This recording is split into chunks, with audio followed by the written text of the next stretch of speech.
Break سے پہلے ہم جنگ احد کے اوپر بات کر رہے تھے اور اس کے ساتھ ساتھ ہم دیکھ رہے تھے کہ صحابہ کرام جو ہیں ان کے اندر ایمان کی وہ کیا طاقت تھی، وہ کیا قوت تھی کہ جو ایک کال کے اوپر وہ تیار ہو جایا کرتے تھے۔ اب ہم تھوڑا سا دیکھتے ہیں کہ جنگ احد کا ہم تھوڑا انالیسس کرتے ہیں کہ اس میں کیا ہوا، یعنی جو واقعات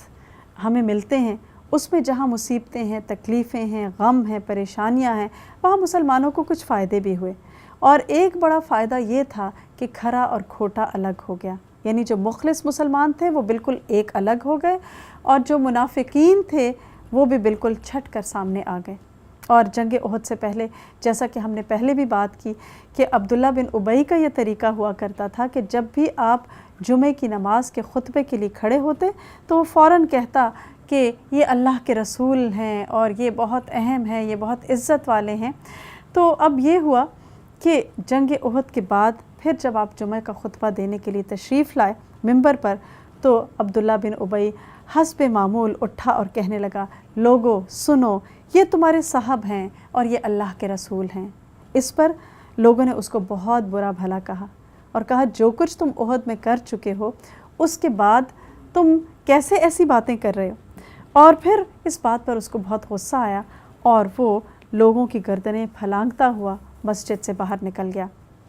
اس کے بعد کچھ لوگوں نے اس سے کہا کہ تم جاؤ اور اللہ کے رسول صلی اللہ علیہ وسلم سے معافی مانگو، لیکن اس پر وہ اور زیادہ بدتمیزی پر اتر آیا۔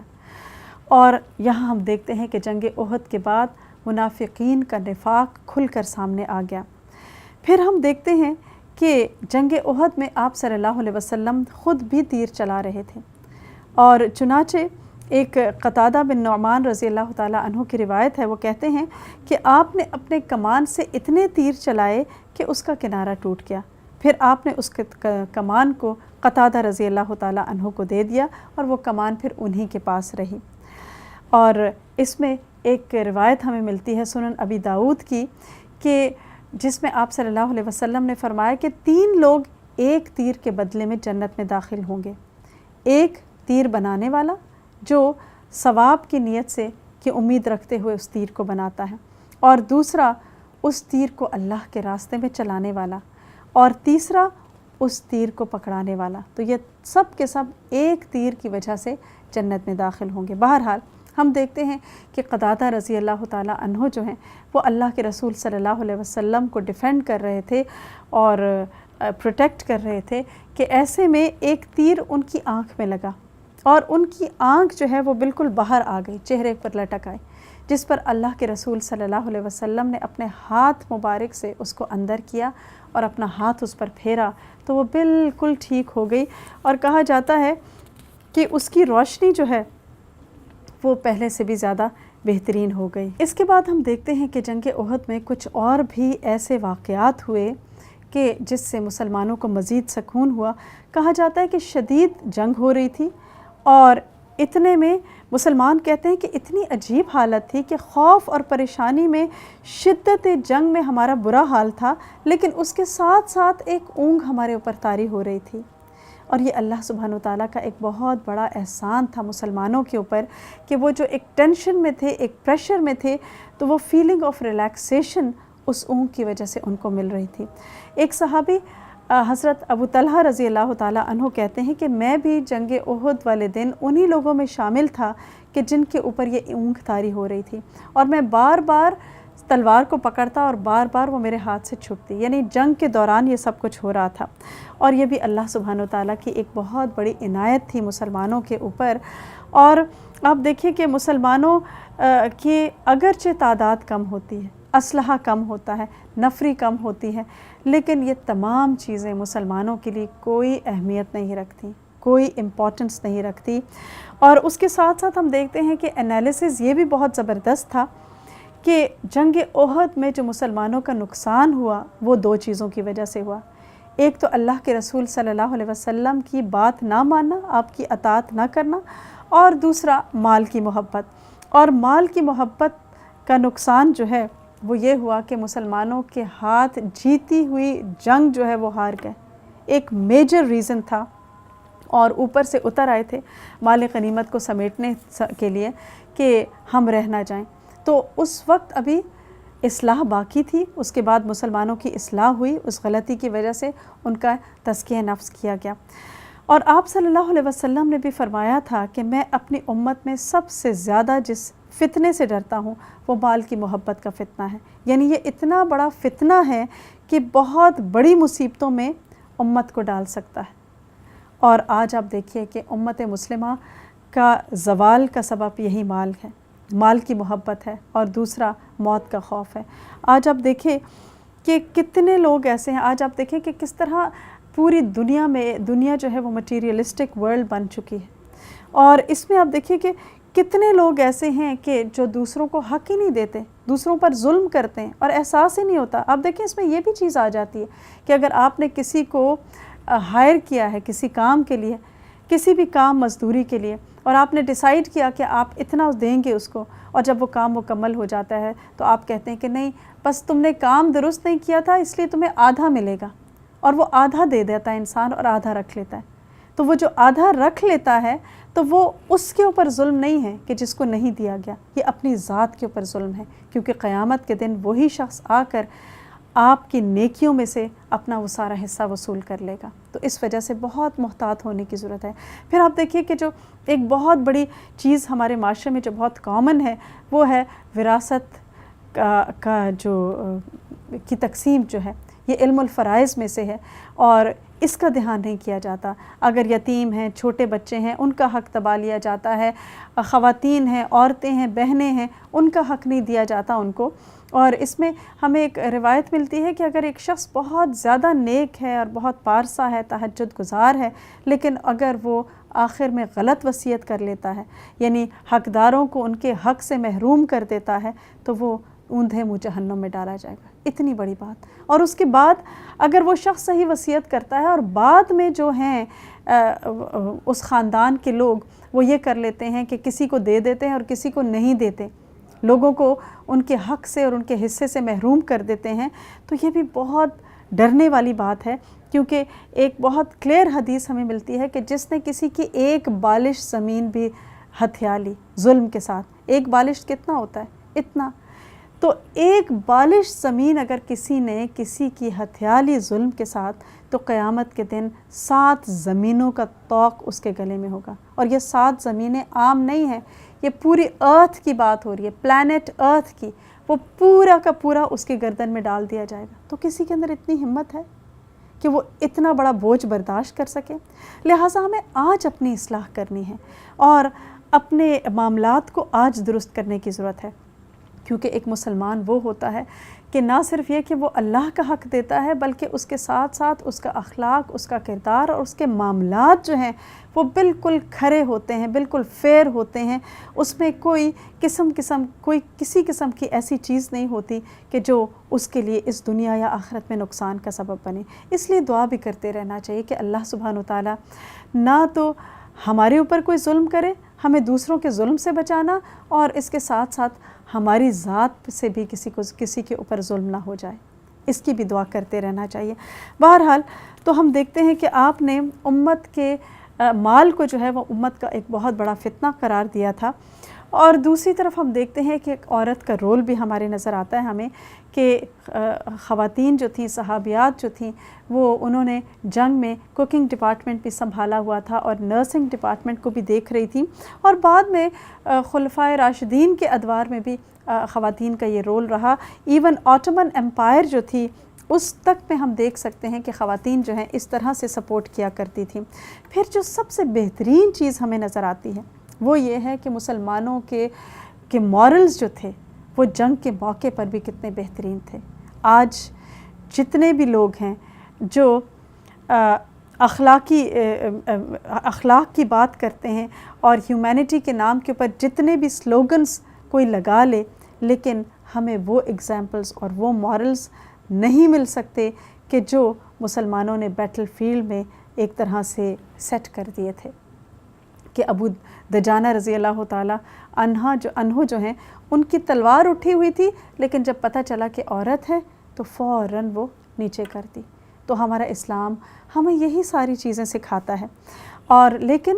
آج ہم دیکھتے ہیں کہ باقی اقوام کیا کرتی ہیں، یعنی مسلمان جو ہے وہ تو ایک ایسا ہوتا ہے، اسلام تو ہمیں یہ سکھاتا ہے، لیکن باقی اقوام اور باقی دنیا میں کیا ہو رہا ہے وہ بھی ہمارے سامنے ہے۔ پھر اسی طرح آپ دیکھیے کہ شہداء کے ساتھ جیسے کہ ہم نے بات کی کہ ایک ایک کفن کے اندر 2 صحابہ کرام کو دفن کیا گیا تھا، اور اس میں 2 صحابی جو عبداللہ بن عمر اور عمر بن جموح رضی اللہ تعالیٰ عنہما، یہ دونوں بہت اچھے دوست بھی تھے، تو زیادہ عمر کے بھی تھے، اور انہوں نے ان کو جو ہے ایک ہی قبر میں دفن کیا گیا۔ اور عمر بن جموح جو ہے بڑے دلچسپ ان کا واقعہ ہے کہ وہ پہلے مشرک تھے اور ان کا پورا خاندان مسلمان ہو گیا تھا، اور ان کو اپنے بت سے بڑا پیار تھا۔ ہر روز اس کو نہلاتے دھلاتے، اس کو صاف کرتے، اس کو اچھے کپڑے پہناتے اور سجا کے رکھ دیتے، اور پھر اس سے باتیں کیا کرتے تھے، دعائیں مانگا کرتے تھے۔ اب گھر والے پریشان تھے کہ ان کو کیسے توحید کی طرف لے کر آئیں اور ان کو کیسے اللہ کی طرف لے کر آئیں۔ ایک دفعہ انہوں نے ڈیسائیڈ کیا اور وہ رات میں بت کو لے گئے اور ایک کنویں کے اندر ڈال دیا۔ اب جب یہ صبح اٹھے اور دیکھا تو بہت شور مچایا، کہاں گیا بت، کہاں گیا بت؟ گھر والے خاموش تھے۔ پھر بہرحال جب گئے، کسی نے کہا کہ وہ تو فلاں کنویں کے اندر ڈلا ہوا ہے، لے کے آئے اور بہت زیادہ افسوس کیا اور روئے اور معافیاں مانگی اس بت سے، اور دوبارہ اس کو نہلایا، پھر اس کے ساتھ یہی معاملہ کیا۔ نیکسٹ رات پھر ایسا ہوا۔ تیسری مرتبہ گھر والوں نے کیا کیا کہ ایک کنویں میں ڈالنے کے ساتھ ایک مردہ کتے کے ساتھ بھی اس کو باندھ دیا۔ جب وہاں گئے تو ایک دم سے دل میں کراہت پیدا ہوئی اور کہنے لگے کہ یہ کیسا خدا ہے، اگر یہ خدا ہوتا تو اپنے آج یہ کتے کے ساتھ، مرے ہوئے کتے کے ساتھ نہ بندھا ہوا ہوتا۔ اور اس کے بعد انہوں نے کلمہ پڑھا اور مسلمان ہو گئے۔ اور جنگ احد جب ہوئی تو ان کا ایک پاؤں جو تھا یہ لمپ کیا کرتے تھے، ایک ٹانگ ان کی لنگڑی تھی، کٹی ہوئی تھی شاید، تو وہ کہنے لگے کہ نہیں، میں اپنی اس لنگڑی پاؤں سے جو ہے، ٹانگ سے میں اللہ کے راہ میں جہاد کروں گا۔ اور آپ صلی اللہ علیہ وسلم نے بعد میں دیکھا اور فرمایا کہ وہ جنت میں گھوم پھر رہے ہیں اور ان کی ٹانگ جو ہے وہ درست ہو چکی ہے۔ تو کس کس طرح سے مسلمانوں کے جذبے تھے اور کس جذبے کے تحت جو ہے انہوں نے اس میں شرکت کی۔ اور کہا جاتا ہے کہ جب نکل رہے تھے جنگ کے لیے، جہاد کے لیے، تو کہنے لگے کہ اے اللہ، تو مجھے واپس نہ کرنا، نامراد کر کے واپس گھر کی طرف نہ لوٹانا۔ تو اللہ سبحانہ وتعالی نے دعا قبول فرمائی، اور آپ نے فرمایا کہ اللہ کے کچھ بندے ایسے ہیں کہ اگر وہ قسم کھا لیں تو اللہ سبحانہ وتعالی ان کی قسم ضرور پوری کرتا ہے۔ بہرحال یہ سارے معاملات تھے، اور اس کے ساتھ ساتھ ہم دیکھتے ہیں کہ جو سب سے اہم چیز ہمیں ملتی ہے وہ یہ ہے کہ اللہ کے رسول صلی اللہ علیہ وسلم کی اطاعت ہر حالت میں ضروری ہے۔ یعنی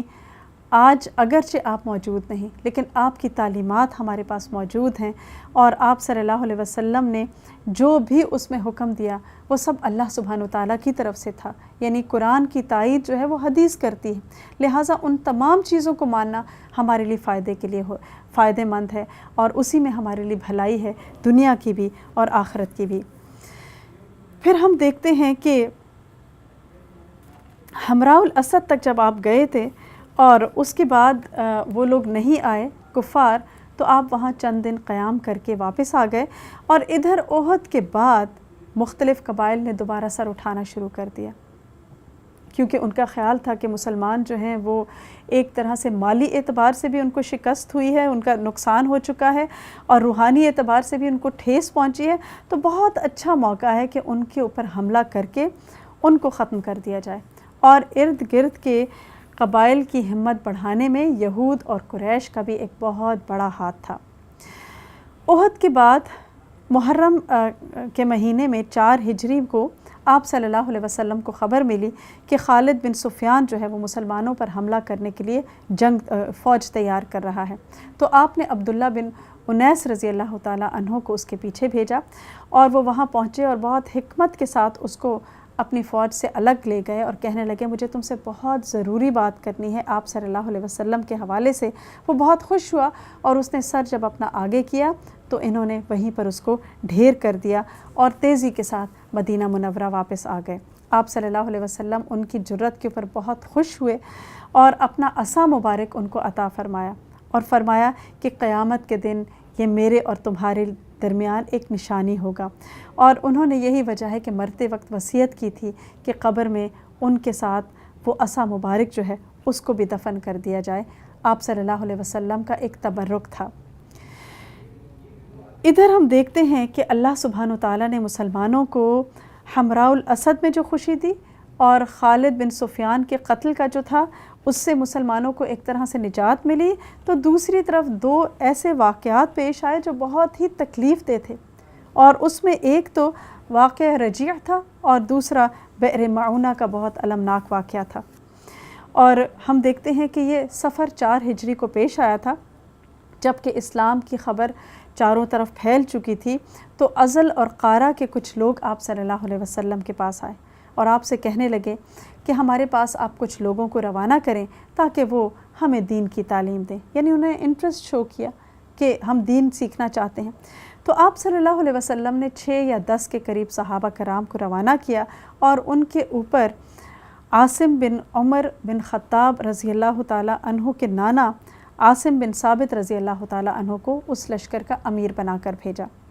اور ان لوگوں کو روانہ کیا تاکہ یہ عزل اور قارہ کے لوگوں کو دین کی تعلیم دے سکیں۔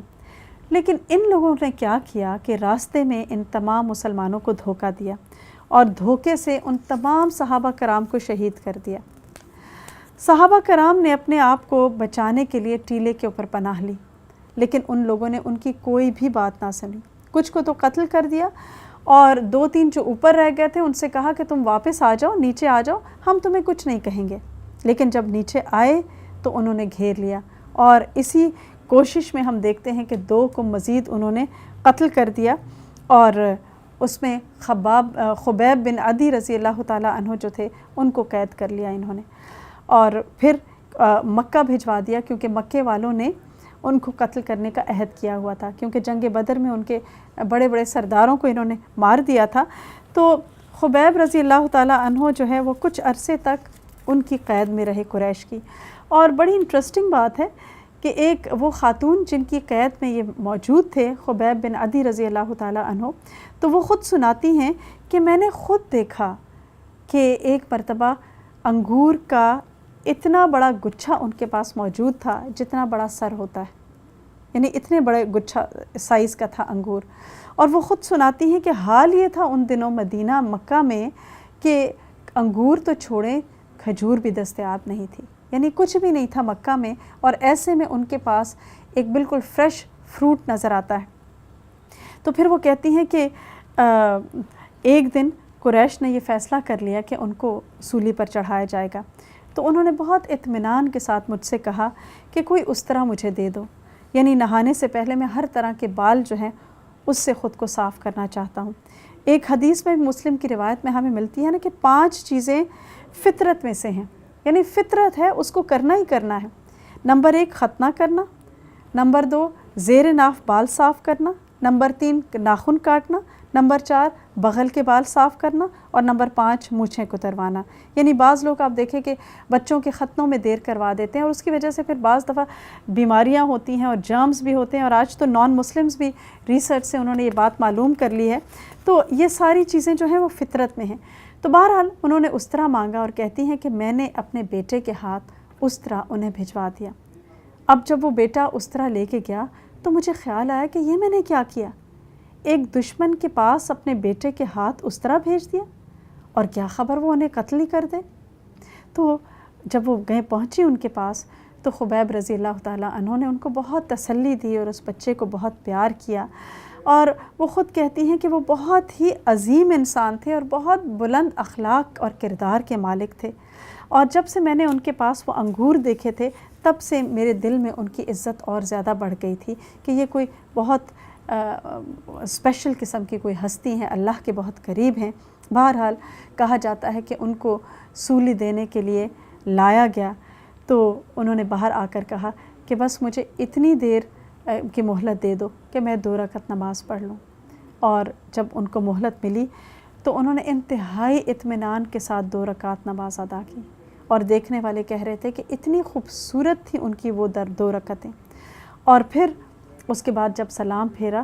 تو قریش مکہ ان کو سولی کے اوپر لٹکانے کے لیے لے گئے، لیکن یہ جو رسم ہے نا 2 رکعت نفل ادا کرنے کی شہادت سے پہلے، یہ انہی نے شروع کی تھی۔ حضرت خبیب رضی اللہ تعالیٰ عنہ نے اس کی روایت ڈالی تھی کہ جب بھی کوئی ایسا موقع ہو تو آخری مرتبہ 2 نفل پڑھ لیے جائیں۔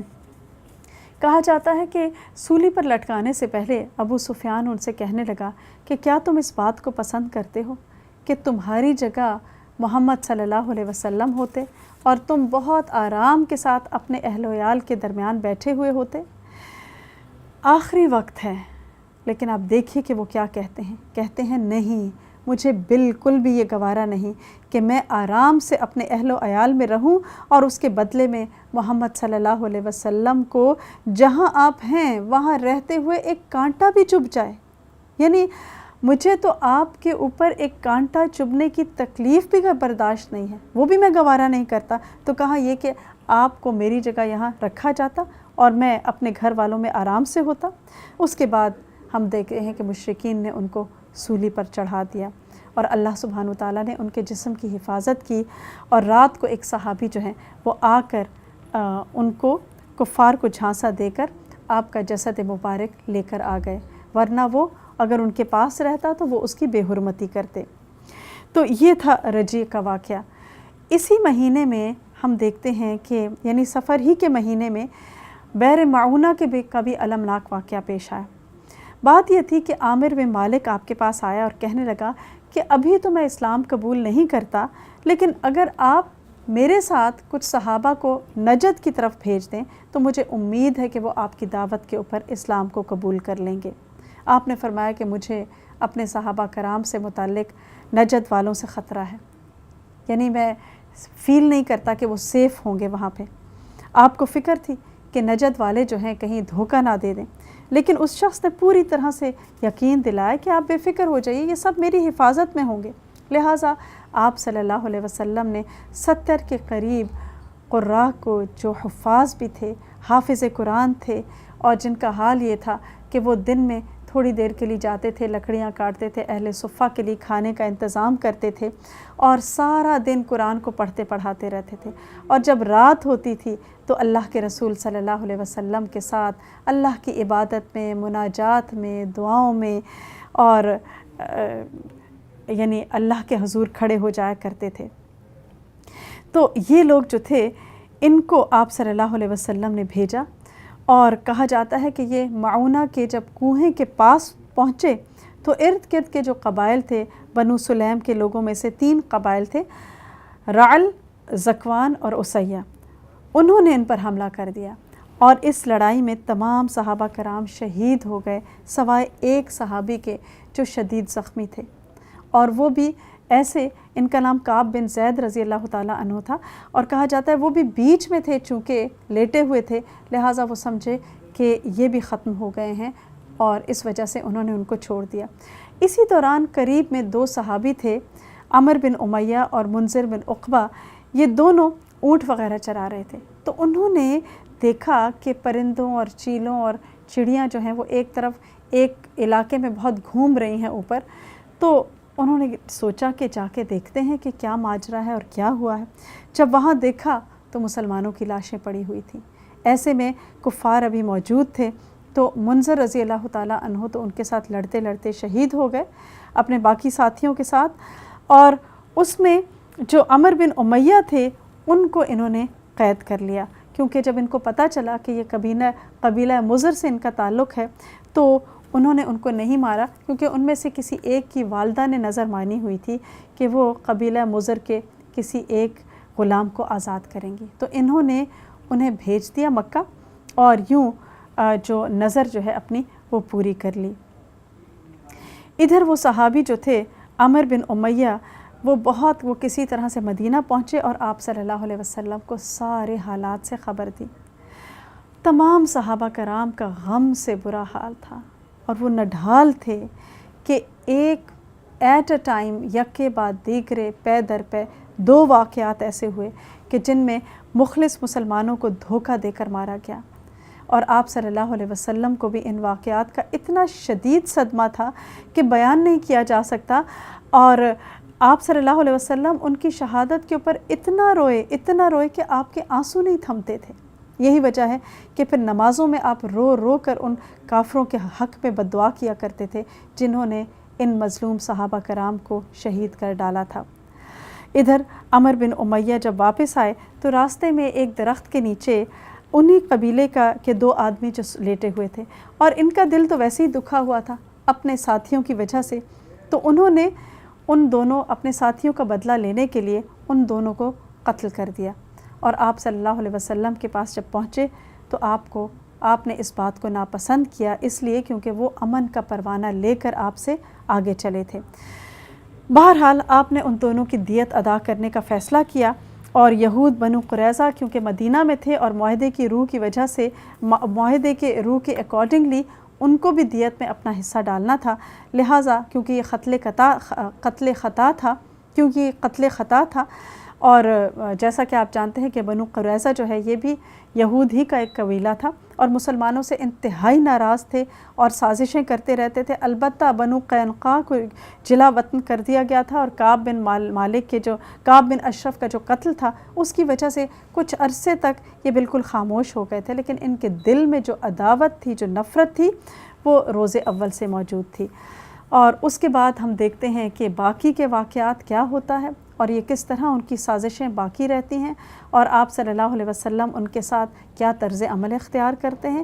اس کو ہم انشاءاللہ اپنے اگلے پروگرام میں دیکھیں گے۔ آج ہم یہیں پر اپنے پروگرام کا اختتام کرتے ہیں۔ وآخر دعوانا ان الحمد للہ رب العالمین۔ اللہ تعالی ہم سب کو بہترین عمل کی توفیق عطا فرمائے، اور ہمیں صحابہ کرام جیسا ایمان عطا کرے کہ جو ہمارے لیے دنیا میں بھی کامیابی کا سبب ہو اور آخرت کی کامیابی کا بھی سبب ہو۔ سبحانک اللہم و بحمدک، اشہد ان لا الہ الا انت، استغفرک و اتوب الیک۔ السلام علیکم ورحمۃ اللہ وبرکاتہ۔